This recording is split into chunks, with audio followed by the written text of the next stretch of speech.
Bismillahirrahmanirrahim. Saya awali dulu. Assalamualaikum warahmatullahi wabarakatuh. Sebelumnya perkenalkan, nama saya Riki Budi Nurlamto, kelas ESH, Ekonomi Syariah kelas H, dengan NIM 40 11 80 294. Di sini saya akan menjelaskan beberapa penjelasan tentang apa itu sistem ekonomi. Sistem ekonomi kapitalisme merupakan sebuah sistem organisasi ekonomi yang didirikan oleh hak milik privat atas alat-alat produksi dan distribusi yang pemanfaatannya untuk mencapai laba dalam kondisi yang kompetitif. Menurut Adam Smith, bapak kapitalis juga ini, kapitalisme merupakan sebuah sistem yang dapat menciptakan kesejahteraan untuk masyarakat apabila pemerintah tidak melakukan intervensi. Intervensi yang dimaksud di sini yaitu campur tangan terhadap mekanisme dan kebijakan pasar. Sederhananya, sistem ekonomi kapitalis ini adalah sistem yang memberikan kebebasan secara mutlak, secara penuh atau sebebas-bebasnya kepada individu atau masyarakat untuk mengelola atau melakukan kegiatan ekonominya. Jadi yang mengatur kegiatan ekonomi itu adalah para pemodal atau para kapitalismenya. Seperti pekerja, buruh itu hanya mengikuti aturan yang telah dibuat oleh para kapitalisme ini. Misalkan tidak ada standar buruh, tidak ada standar upah, tidak ada standar jam kerja, tidak ada perlindungan buruh, tidak ada asosiasi buruh seperti itu. Semua diatur oleh si kapitalisme ini. Misalkan si kapitalisme mau memecat seseorang, ya terserah dia, tidak ada perlindungan atau tidak ada uang pesangon seperti itu yang mengatur adalah para kapitalis itu. Selanjutnya adalah ciri-ciri kapitalisme. 1. Pengakuan atas hak-hak pribadi masing-masing individu. Jadi kalau sederhananya, jika ada orang atau kelompok atau masyarakat itu memiliki suatu benda, itu sudah haknya. Sederhananya, kalau saya punya mobil, pemerintah tidak perlu menanyakan dari mana saya beli, bagaimana saya mendapatkan mobil, bahkan tidak perlu mengatur pajaknya. Karena itu saya beli dengan uang saya. Masalah itu uang dari mana, pemerintah atau siapapun tidak boleh mengganggu gugat kepemilikan mobil saya, seperti itu. Yang kedua adalah atau mungkin lebih ekstrimnya, meskipun aku mendapatkan mobil itu dengan cara yang tidak halal, misalkan mencuri, merampok, selama mobil itu ada di saya, berarti itu adalah hak milik saya, seperti itu. Itu kalau sampai level yang tinggi, maksudnya level yang bahaya. Yang kedua adalah pemilikan alat-alat produksi oleh individu. Alat-alat produksi misalkan seperti orang yang bisa memproduksi mesin yang berat itu boleh. Itu seperti contohnya misalkan alat-alat berat, truk-truk yang tronton itu sebenarnya kan kena pajak, kena aturan berapa kecepatannya dan sebagainya. Dan biasanya itu seperti itu hanya dimiliki oleh negara. Tapi dalam sistem ekonomi kapitalis, seorang swasta boleh memiliki alat-alat seperti itu. Bahkan ekstrimnya misalkan yang boleh memiliki jet pribadi atau jet bus atau helikopter itu hanya negara. Tetapi dalam sistem kapitalis, selama dia mampu membeli pesawat itu para kapitalis berhak untuk memilikinya tanpa dilarang oleh negara. Yang ketiga adalah individu bebas memilih pekerjaan atau usahanya sendiri. Ya, jadi kapitalisme ini bebas mau ngapain aja, mau kerja apa, mau usaha apa, terserah si individunya. Kalau mungkin ekstrim, sangat ekstrim, dia mau bisnis ganja, kalau itu memang memungkinkan, pasarnya, masyarakatnya menerima itu, mungkin itu bisa dilegalkan. Yang keempat adalah ekonomi diatur oleh mekanisme pasar. Artinya tidak ada campur tangan pemerintah. Maksudnya yang menentukan itu pasar.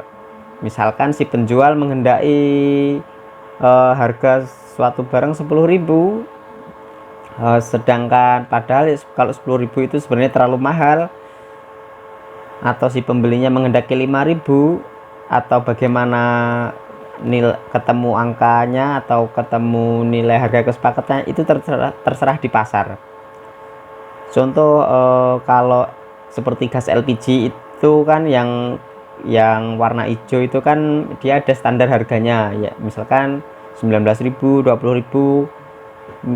Jadi harga-harga seperti itu diatur oleh pemerintah. Misalkan harga BBM itu juga diatur pemerintah. Sedangkan kalau kapitalisme, harga-harga di pasar itu diatur oleh mekanisme pasar. Yang kelima adalah pemerintah punya peran yang amat kecil dalam kegiatan ekonomi. Itu jelas, itu prinsipnya. Karena memang pemerintah tidak begitu mengatur kegiatan-kegiatan ekonomi. Ekonomi dibiarkan berjalan sebegitu saja. Ibaratnya entah ada yang ditipu atau menipu, pemerintah juga tidak begitu ikut campur, seperti itu. Yang keenam adalah motif yang menggerakkan perekonomian ialah untuk mendapatkan laba. Tujuan utama kapitalisme ini adalah laba atau memperkaya diri. Dia tidak memperdulikan dampak-dampak kedepannya apa yang akan terjadi. Misalkan kalau penjual makanan dia menggunakan bahan-bahan yang berbahaya, dia tidak memikirkan itu. Yang penting dia dapat untung yang lebih banyak, lebih besar, seperti itu. Yang ketujuh, manusia dipandang sebagai homo economicus, yakni pribadi yang selalu mengejar keuntungan sendiri.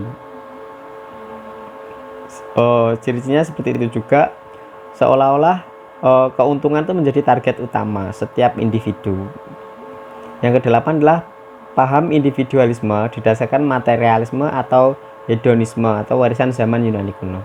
Maksudnya di sini orang itu seperti seolah-olah tidak memikirkan orang lain, individualisme, dan sangat materialisme. Artinya dikit-dikit, contoh aja sederhananya, dalam kegiatan atau kehidupan sosial gitu. Kalau aku nolong orang jatuh yang kecelakaan, aku dapat apa? Itu seperti itu materialisme. Jadi daripada aku nolong dia, ya aku urus kehidupanku sendiri, aku nggak mau ikut campur urusan orang. Jadi semua orang itu memikirkan dirinya sendiri, tidak peduli dengan orang, tidak peduli dengan mungkin bahkan tidak peduli dengan negara. Misalkan negara sedang ada perang, dia nggak peduli, yang penting dia bisa makan, dia bisa mencukupi kehidupannya, seperti itu. Jadi dia nggak peduli dengan orang-orang di sekitarnya, yang penting dia untung, aku dapat keuntungan, seperti itu. Yang ini adalah yang ketiga adalah kapitalisme klasik. Ini adalah perkembangan sistem ekonomi kapitalisme. Yang pertama adalah kapitalisme klasik, berlangsung sekitar tahun 1750 sampai tahun 1914. Awal munculnya tahap ini diawali dengan munculnya revolusi industri di Inggris. Revolusi industri ini dipicu dengan ditemukannya mesin uap, sehingga mulai muncul mesin-mesin dengan skala besar untuk membantu memproduksi barang dalam jumlah banyak. Pada waktu dulu mungkin ya, yang jelas semua itu dilakukan dengan manual. Produksi sesuatu, pertanian, semuanya itu dilakukan dengan manual. Tapi semenjak ditemukannya mesin uap, mesin-mesin mulai diciptakan. Sejak saat itu para orang-orang yang memiliki modal besar, dia mulai mempolitisasi produk-produk dalam jumlah besar. Contohnya, satu orang mungkin bisa membuat sebuah produk makanan mungkin hanya 10 biji, atau sebuah produk 10 buah dalam sehari. Tapi dengan adanya ditemukannya alat-alat atau mesin-mesin ini, sehari seorang kapitalis bisa memproduksi mungkin ribuan bahkan puluhan ribu produk, sehingga masyarakat dipaksa untuk bukan dipaksa, sehingga orang-orang yang masih memproduksi secara manual dan terbatas itu akan kalah dengan orang-orang kapitalis yang bisa memproduksi dengan bantuan mesin-mesin. Pada fase klasik ini juga muncul bapak kapitalisme, yaitu si Adam Smith tadi, yang terkenal dengan bukunya yang berjudul The World of Nations tahunnya 1776. Ajaran kapitalisme Adam Smith yang terkenal dalam buku ini adalah laissez-faire dan invisible hand. Laissez-faire ini maksudnya adalah menolak campur tangan pemerintah atau negara dalam sistem ekonomi. Jadi dalam sistem kapitalisme klasik ini nggak boleh negara atau pemerintah tidak boleh ikut campur dalam kegiatan-kegiatan ekonomi. Biarkan pasar yang menentukan bagaimana berjalannya, bagaimana pengaturan ekonomi sesuai di lapangan atau di pasar. Sedangkan paham invisible hand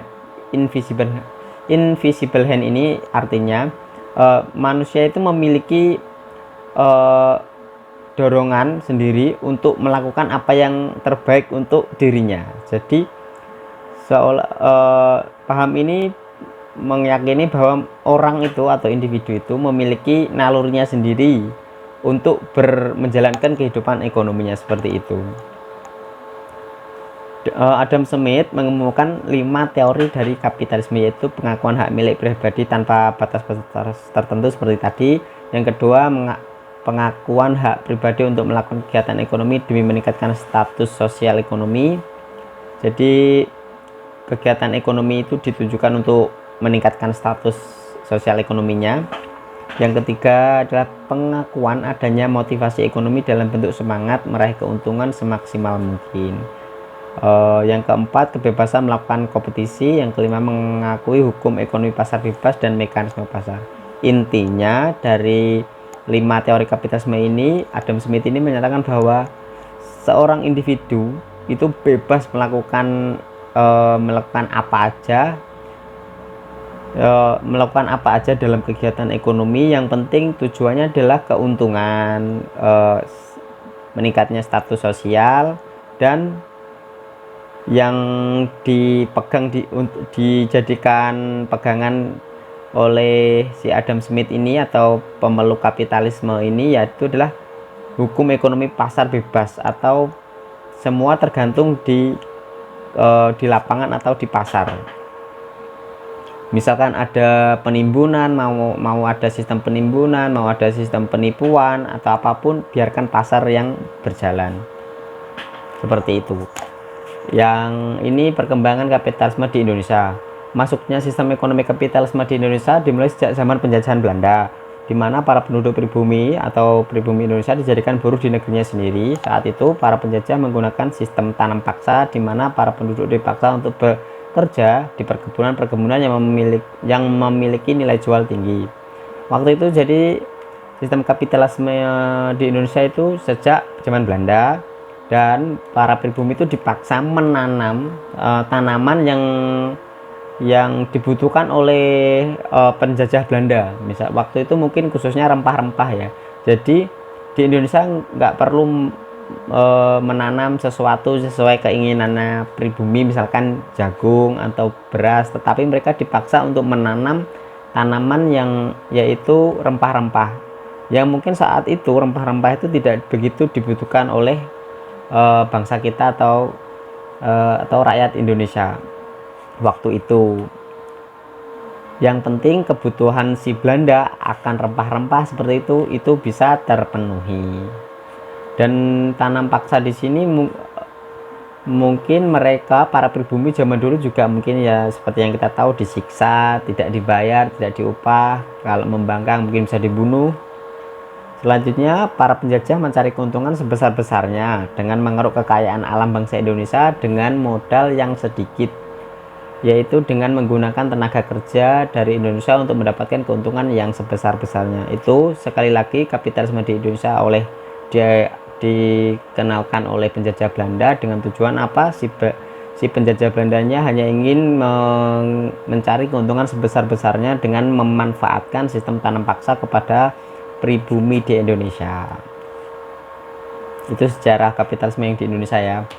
Selanjutnya ini sikap neoliberalisme terhadap globalisasi dan kapitalisme. Neoliberalisme itu tidak jauh berbeda dengan liberalisme klasik. Jadi neoliberalisme itu adalah liberalisme jenis baru gitu. Sederhananya seperti itu. Yaitu yang dipengaruhi oleh teori perekonomian neoklasik yang mengurangi atau menolak penghambatan oleh pemerintah dalam ekonomi domestik karena akan mengarah pada penciptaan distorsi dan high cost ekonomi yang kemudian akan berujung pada tindakan koruptif.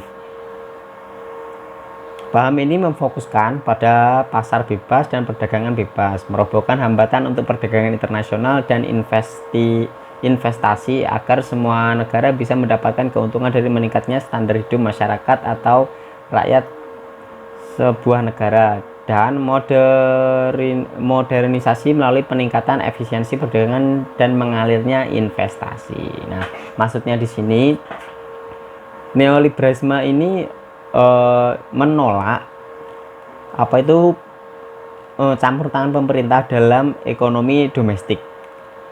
Karena apa? Yang ditakutkan akan adanya high cost ekonomi, atau apa ya istilahnya, pengeluaran yang lebih dalam kegiatan ekonomi.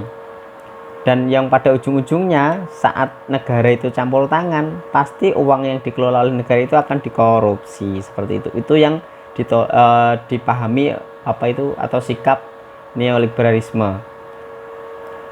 Jadi sangat tidak percaya kepada sistem pemerintahan dalam menangani ekonomi, karena mereka beranggapan bahwa kalau negara atau pemerintah itu ikut dalam mengelola ekonomi, ujung-ujungnya pengelolaan itu akan terjadi korupsi, seperti itu.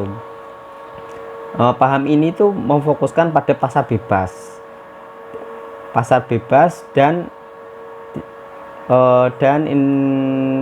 pasar bebas sekaligus investasi yang bebas juga,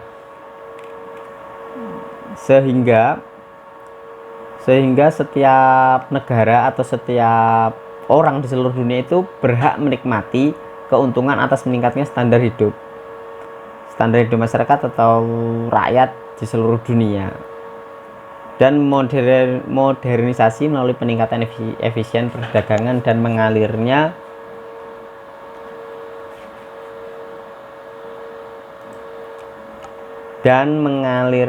investasi. Nah, maksudnya di sini itu seperti ini. Neoliberalisme itu menginginkan pasar bebas internasional, dan pasar investasi juga yang bebas. Tujuannya apa? Sekali lagi mereka tidak suka pemerintah itu ikut campur. Misalkan seperti sekarang itu yang mendominasi perdagangan itu adalah Cina ya. Cina itu mungkin kita pernah dengar 2025 akan ada apa itu perdagangan bebas se-Asia. Jadi saat kita jual beli kepada seluruh masyarakat di wilayah Asia ini, kita tidak akan dikenai beban pajak, seperti itu. Bebas, siapapun boleh bertransaksi lintas negara secara internasional tanpa dilarang, tanpa dikenai pajak. Seolah-olah itu seperti antara penjual dan pembeli itu langsung head to head, langsung jual beli gitu-gitu saja, tidak perlu perantara siapapun atau peraturan siapapun. Selama yang jual itu setuju, yang beli juga mau, itu seperti itu yang diharapkan oleh neoliberalisme. Yang kedua, yang di sisi lain investasi yang diinginkan oleh neoliberalisme itu juga sama. Seorang neoliberalisme bebas menginvestasikan kepada siapapun, kemanapun, ke negara manapun, tanpa ada aturan internasional. Misalkan Cina mau menginvestasikan uangnya, dananya di Indonesia, terserah dia dengan jaminan apapun. Artinya selama dua negara ini bersepakat untuk memang saling berinvestasi atau bekerja sama, tidak ada yang bisa melarangnya. Jadi bebas.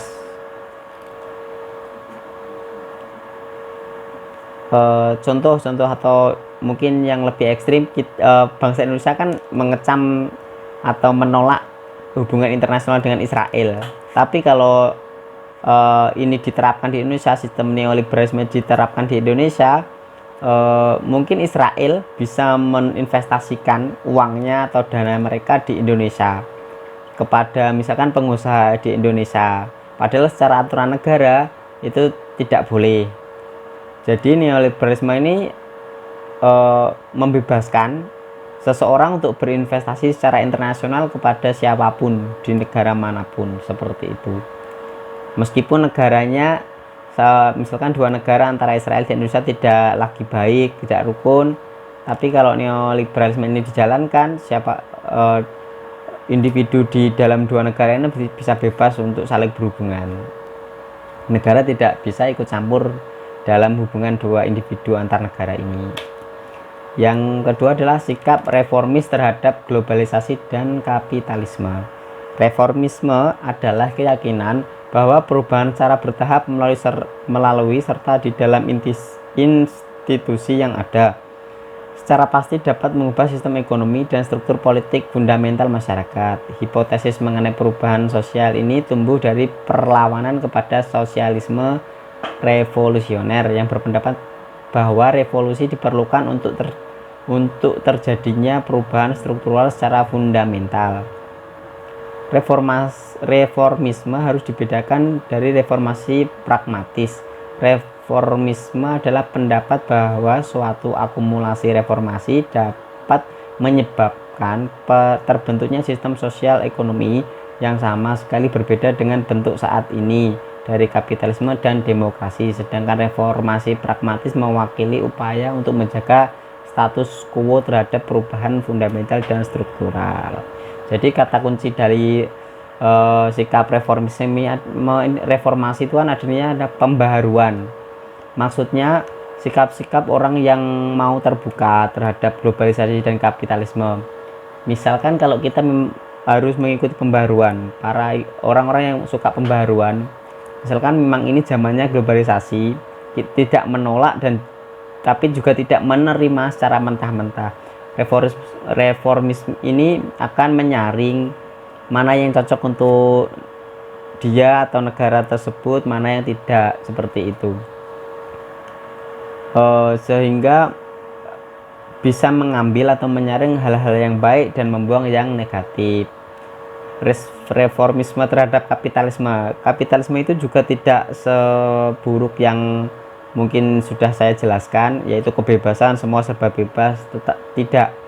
Reformisme itu, kapitalisme itu bagaimanapun tidak bisa dipisahkan dalam kehidupan sehari-hari. Sudah menjadi sunatullah, ada orang kaya, ada orang miskin, ada orang kapitalis, ada kelompok buruhnya. Seperti itu sudah menjadi suatu sunatullah. Artinya reformisme ini akan mengambil sisi-sisi baik dari kapitalisme, seperti misalkan kapitalisme itu akan memotivasi orang untuk bekerja keras untuk tujuan meningkatkan status kehidupan sosialnya, seperti itu kan maknanya atau nilai positifnya seperti itu. Tapi di sisi lain kapitalisme itu tadi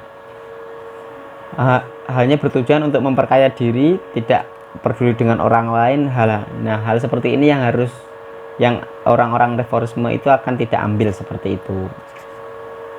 Selanjutnya adalah sikap radikalis terhadap globalisasi dan kapitalisme. Radikalisme yaitu suatu kelompok atau gerakan politik yang kendur dengan tujuan mencapai kemerdekaan atau pembaruan elektoral yang mencangkup mereka yang berusaha mencapai republikanisme, penghapusan gelar, redistribusi hak milik dan kebebasan pers, dan dihubungkan dengan perkembangan liberalisme. Maksud ini radikalisme ini menurut Wikipedia, tapi jika kita kaitkan radikalisme ekonomi terhadap globalisasi dan kapitalisme, sederhananya radikal itu adalah orang yang memiliki pendirian yang kuat atau pendirian kuat, tidak mau bercampur dengan yang lainnya, seperti itu ya kurang lebihnya. Artinya sikap-sikap mereka terhadap globalisasi itu, mereka akan dengan tegas menolak globalisasi karena mereka akan mengatakan globalisasi itu hanya tidak akan sama dengan kebudayaan lokal, seperti itu misalkan ya. Contoh, jadi globalisasi itu kan adalah pengaruh orang lain kepada orang lain dan atau hubungan internasional yang akan mempengaruhi lingkungan di sekitar lingkungan baru di sekitarnya, seperti itu ya. Jadi sikap radikalisme ini meyakini bahwa yang benar adalah dia atau kalau kita kaitkan dengan ekonomi adalah yang benar adalah sistem ekonomi yang sudah ada di Indonesia sebelumnya. Misalkan sistem ekonomi di Indonesia dulunya adalah sistem kerajaan, semua diatur oleh Perdana Menteri, ekonomi semuanya diatur oleh Perdana Menteri. Jadi rakyat itu percaya bahwa Perdana Menteri ini bekerja untuk para rakyat, seperti itu. Jadi kalau tiba-tiba ada globalisasi yang datang dengan sistem sosialisme atau kapitalisme, maka mereka akan menolak secara mentah-mentah, karena mereka meyakini bahwa yang cocok untuk mereka adalah ya sistem yang mereka yakini itu. Dan mereka akan menolak secara tegas sistem-sistem baru, dalam hal ini adalah sistem-sistem ekonomi. Ya, sikap radikalis kepada kapitalisme sama. Jadi radikalis adalah orang yang kaku atau orang yang berpendirian teguh kepada apa yang diyakininya. Kapitalisme ini misalkan misalkan sikap radikalis terhadap Islam, sedangkan kapitalisme ini kan tidak bisa dipisahkan dengan sistem riba atau perbankan. Orangnya misalkan dia radikalis dengan sistem ekonomi Islam misalkan ya, dia akan sangat menolak sistem-sistem peribawi. Misalkan kalau dia meyakini bahwa riba itu benar-benar haram, perbankan itu haram, maka dia tidak akan suka dengan sistem-sistem perbankan yang ada, seperti itu. Atau jika dia menerapkan sistem sistem ekonomi sesuai zaman dulu, misalkan sistem kerajaan, artinya semua kegiatan ekonomi diatur oleh raja, diatur oleh Perdana Menteri, maka sistem kapitalisme ini kan diatur oleh individu, maka sistem kapitalisme ini akan ditolak oleh penganut-penganut yang meyakini bahwa sistem yang baik adalah sistem yang diatur oleh Perdana Menteri, bukan orang yang diatur oleh kapitalis, karena kapitalis hanya mencari keuntungannya sendiri, sedangkan Perdana Menteri mengatur sistem ekonomi itu untuk kebaikan bersama, seperti itu. Mungkin itu dulu yang bisa saya jelaskan, atau sebatas pengetahuan saya, kurang lebihnya saya mohon maaf. Akhiru kalam, saya akhiri dulu. Selamat malam. Assalamualaikum warahmatullahi wabarakatuh.